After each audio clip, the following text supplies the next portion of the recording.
This is Gary Johnson at the Chicago History Museum, and today is November 16th, 2009, and with us is Dawn Clark Netsch, and I will ask you first to, have you ever done an oral history before?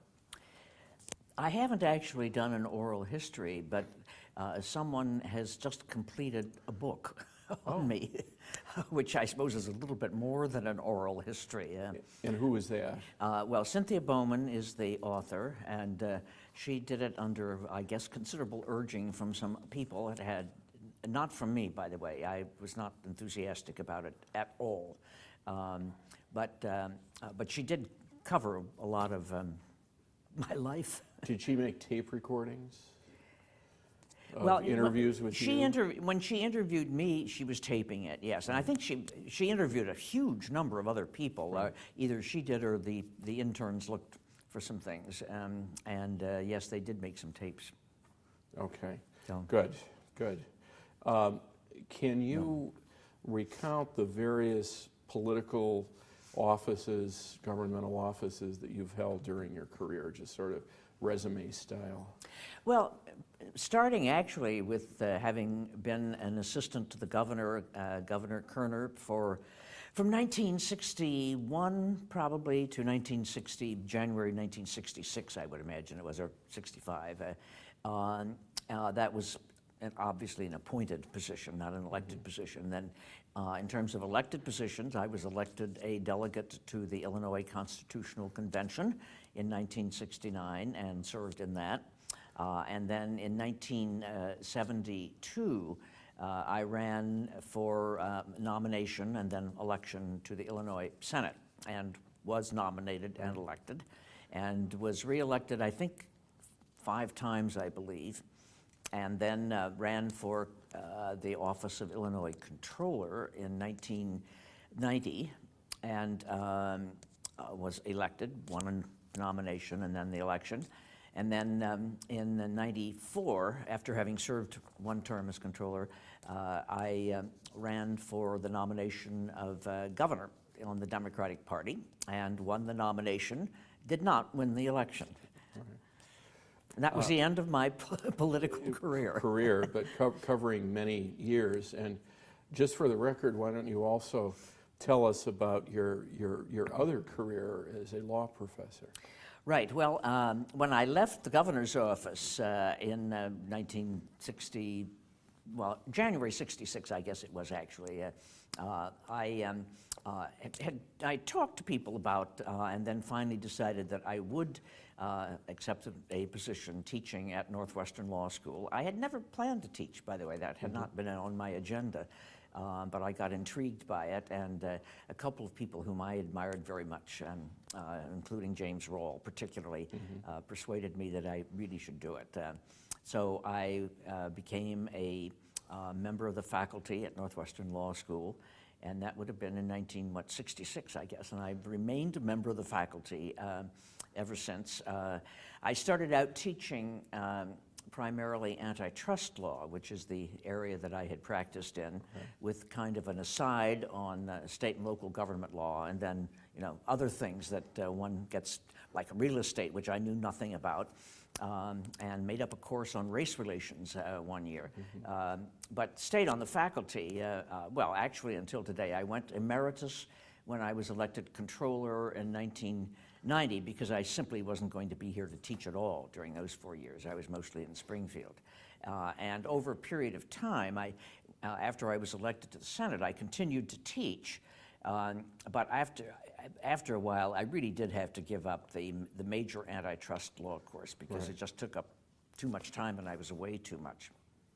Well, why don't we focus first on the period of the late Mayor Richard J. Daley. What were your first impressions of Mayor Daley?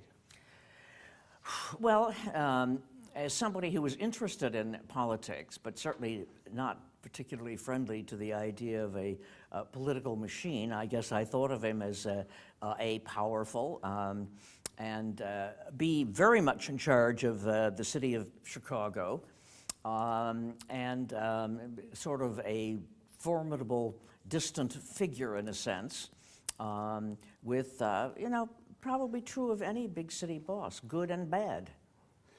And when, for example, when you were working as counsel for Governor Kerner, did you have relations No. of any kind with Mayor Daley? Not directly with the mayor at all, no. In fact, one of the things that I always found very amusing was that some of the legislators or other interest groups would say that this was something that the mayor wanted or something that the mayor didn't want. And it became clear to me after a while that they didn't have any idea what the mayor's position was. But a lot of people used it as a way of, you know, helping their own cause. Sure. I think probably most of what the mayor did want came through, probably sometimes through direct contact with Governor Kerner. Because my impression was they had a perfectly cordial relationship. I don't think it was necessarily a very close one, but a perfectly cordial relationship. And then the mayor always had his guys in the Illinois General Assembly. At one time, you know, it would have been, well, later maybe Jerry Shea in the House. There was a Donald O'Brien in the Senate. And I think a lot of what he wanted was sort of implemented and carried out through his own spokesman. There was no reason for him to talk to me at all. Right. What do you think was his greatest achievement for the city? Really, well, two things, I guess. To some extent, holding it together as it was beginning to go through more difficult times, although I will also probably put that on the other side of the ledger to some extent. He loved the city and was a pretty good manager. I think more than a pretty good manager. My impression is that he was a very good manager. So that a lot of the things that needed to work well really did work well. I know later the idea of you know, this is the city that works became the motto for both him and his successor. And I think, my impression is to a very considerable extent that was true. Now, I didn't live in a part of the world, you know, the business part of the world, for example, where you might have a closer up view of that. So I can only give my impression from what I saw, from what I heard. But it worked well, and he loved it, and, you know, helped to make sure that lots of good things were built, which is something that a strong, particularly as a boss, is often able to do and wants to do. Right. You know, University of Illinois, for example, and that was only just one example. Right, and the Crosstown Expressway, which most of us opposed, by the way. Right, he saw it, but was not able to get consent from the legislature to do one of his frustrations. Yeah, right. What would you consider his greatest strengths? We talked about his achievement. What were some of his strengths? Well, I think, in a sense, what I probably have just suggested, right, which was a really genuine love of, and I think understanding of most of the city, most of his tenure, and the capacity to, you know, do the things that he thought people in the city needed and wanted, and that were important for the city, right, in terms of its outside reputation. And the fact that, again, I think my impression is he was a very good manager. And his shortcomings? Probably the major shortcoming was what I suspect a lot of people would point to, and that was he did not understand how his city was changing racially and in other respects. You know, just going back one step, I think another one of his strengths probably was that he really did almost personify the, you know, and the ethnic, deeply family-rooted, deeply religious-rooted, you know, non-elite part of Chicago, which really was a good part of Chicago, certainly in its ethnic communities, and to a very considerable extent, and for a very long time, I think, even in its minority communities. while the families and the churches and all were still much stronger than I think they became later. And so in a sense, it's almost as if he grew out of the roots of Chicago. And I think that helped to make it possible for him to do some of the kinds of things that he was able to do in running the city. So I would say that was also very much a strength of the mayor. But when the city began to change much more dramatically racially, I don't think he ever really quite understood it and quite understood or accepted that it could no longer, that the black community in particular could no longer be, there to sort of do as they were told. I mean, the expression, which I always disliked, but I was used so often, plantation politics. And I'm not sure he ever really quite understood that it was not the same sort of family-oriented, church-rooted black community and Democratic Party-rooted, regular Democratic Party-rooted group that he had known, and it wasn't. And he just didn't quite know how to deal with it, I think.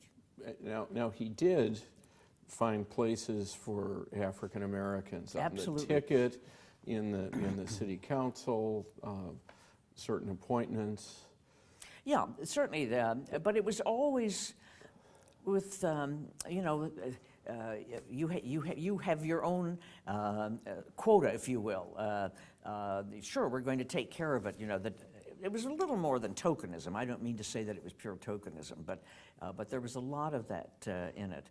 And in this very real sense, that becomes part of what was, I'm sure many would say, one of his least attractive legacies to Chicago, and that is the patronage system, although he didn't invent it. I mean, it was here long before he came to be mayor. But one of the things that I could remember, one of my friends at one point who was African-American, a lawyer and a judge, or later a judge. So he was, not a project person.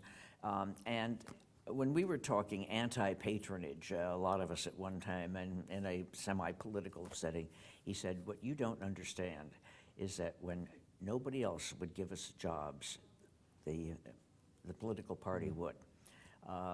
And that's not how patronage started, and that certainly wasn't the only part of it. But that was terribly important in terms of holding the machine together, I think. Mm-hmm. And it was, again, both a strength, because I think it is true that the Democratic Party was willing to give minorities, but blacks particularly, jobs, not necessarily very fancy jobs always, but jobs nevertheless, at a time when it would have been harder in the private sector, if not impossible. And the other side of that coin, of course, is that they became almost indentured because of that. Now, I've always argued with my precinct captain friends and others, ward committeemen, said, number one, you guys don't need to steal elections. Everybody's going to vote your way anyway, so why do you bother with all of this nonsense and make it look so ugly? And I think that's true. I mean, I think, as the national politics changed, that a lot of the African-American voters in the city would have voted Democratic, in the Roosevelt days and then later in the New Deal days, and then the, what did we call the Lyndon Johnson? Great Society. Great Society days. But it also was true that, they voted that way because they could get jobs, or they could get, something taken care of that needed to be taken care of, and there was a quid pro quo there. Now, I got a little bit off your question. No, that's the goal here.